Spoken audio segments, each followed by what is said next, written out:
everyone. Thanks for watching. This is a real crazy one today. This is my case study number 2 of ethical dilemmas in corrections, real incidents that have actually occurred. Now this one's going to be short, but it's crazy. This is why we don't bring our anger into our workplace.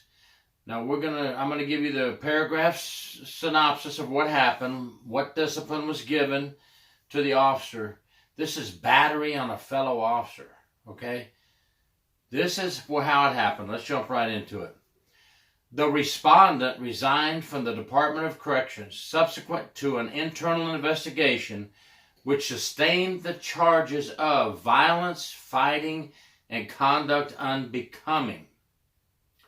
Here we go. The officer or the respondent entered the officer's station and sat down with 2 other officers.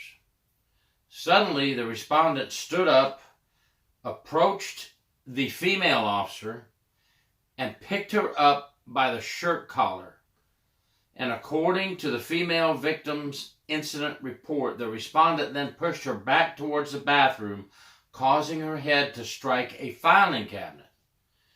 The respondent then proceeded to toss her around the area, causing her body to repeatedly strike a refrigerator and a filing cabinet. The 3rd officer in the room then intervened and pulled the respondent off of the victim. The victim then ran out of the officer station and reported the incident to the officer in charge, as she should. The victim then ran out of the officer station, as I said, and reported it. And the victim was examined by a nurse and was observed to have bruising on the inside of her lip and redness on the right side of her neck. The police arrived, so that by that it must be outside agency must have come in, took a report, but the victim declined to file criminal charges. The respondent, which is the one who attacked her, declined to be interviewed as part of the internal investigation. So, no criminal charges were filed because the victim officer said, I'm not going to file charges. So here's what happened, okay? The penalty guideline. Suspension. Staff recommended a 30-day prospective suspension. 1-year probation to begin at the conclusion of the suspension, period. 30 days without pay, and then we start a 1-year probationary period, like you're brand new again. Provide your management with proof of a successful completion of a commissioned approved anger management counseling prior to the end of the probationary period. The Disciplinary Action Commission accepted that recommendation. Okay, so who knows what the circumstances are surrounding this story? You know, why was she attacked? It doesn't say if it was a male or female that attacked her. Was it another female officer that had attacked her? Was it a jealousy, rage attack? Maybe there was a love triangle. We don't know. You know, we're only reading what the commission put out. And it's good that they put these stories out this way so we don't get the names of the people and everything. This kind of keeps it hush-hush. You know, if somebody wanted to dig deeper and get the names, it's public record here in Florida. You could get the names of the people if you really wanted to. I'm not interested in their names. I'm doing this as a case study.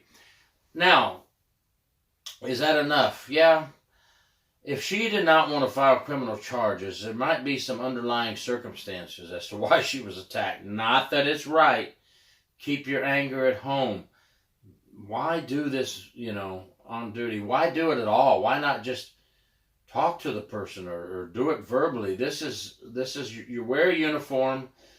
You represent yourself in the agency 24/7, 7 days a week.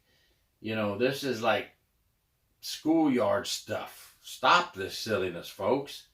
I do these case studies to show you what not to do. We want you not to get in trouble, okay? So, the officer keeps their job. I think 1-year probationary period is good.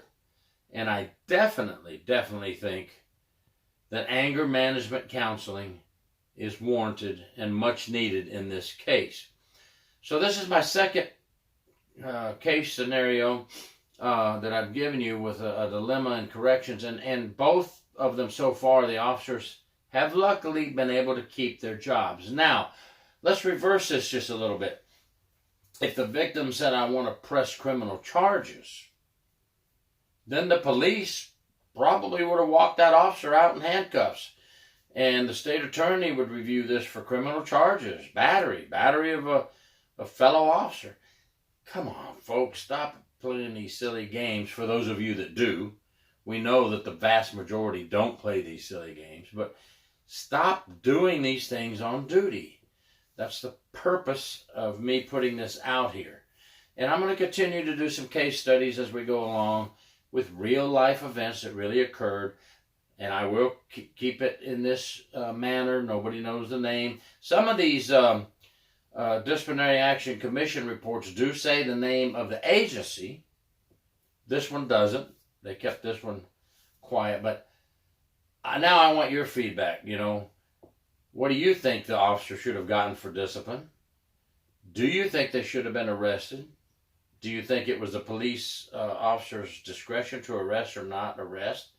Do you think that the punishment is sufficient? I kind of do, because since the victim officer, she didn't want to file charges, something else is kicking with this, right? Don't you think so? Let's hear your thoughts on this.